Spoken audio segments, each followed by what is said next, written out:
عوامی احتجاج کے باعث ہائیڈرا کے بلڈوزر کی رفتار کو لگ سکتا ہے بریک۔ کانگریس حکومت ہائیڈرا کی انہدامی کی رفتار کو کم کر سکتی ہے اور ہائیڈرا کے بلڈوزر کو بریک لگا سکتی ہے۔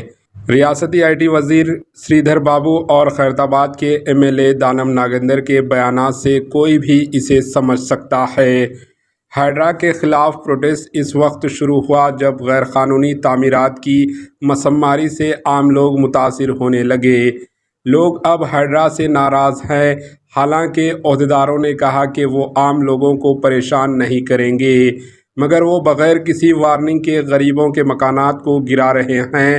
ہائیڈرا نے ہفتے اور اتوار کو مکانات نہیں گرائے، حالانکہ حکام یہ کہتے رہے کہ وہ مسمار کرنے کے لیے سروے کر رہے ہیں۔ اس کا مطلب ہے کہ حکومت نے ہائیڈرا کی کارروائیوں پر بریک لگا دی ہے۔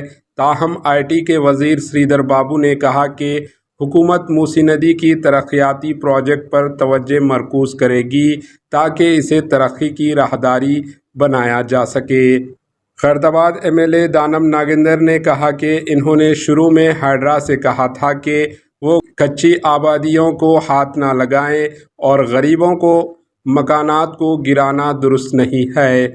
آئی میکس اور جل وہار جیسی کئی غیر قانونی عمارتیں ہیں جنہیں گرایا جا سکتا ہے۔ انہوں نے کہا کہ وہ اس حوالے سے چیف منسٹر ریونت ریڈی کو خط لکھیں گے۔ اگرچہ لوگوں نے شروع میں ان کنونشن جیسی عمارتوں کو گرانے پر ہائیڈرا کی خوب تعریف کی تھی، لیکن غریبوں کے گھروں کو چھونے پر زبردست پروٹیسٹ شروع ہوا۔ غریبوں کا کہنا ہے کہ انہوں نے زمینیں خریدی تھیں، ان کے پاس حکومت کے تمام اجازتیں ڈاکومنٹس ہیں اور اس کے بعد انہوں نے گھر بنائے تھے۔ حکومت اب ہمارے گھر کیوں گرا رہی ہے؟ ہائیڈرا کے حوالے سے دن بدن کئی سوالات اٹھ رہے ہیں۔ ایسا لگتا ہے کہ ہائیڈرا کی رفتار کم ہو گئی ہے کیونکہ حکومت کے خلاف عوامی مخالفت بڑھ رہی ہے۔ Bureau report AHN news.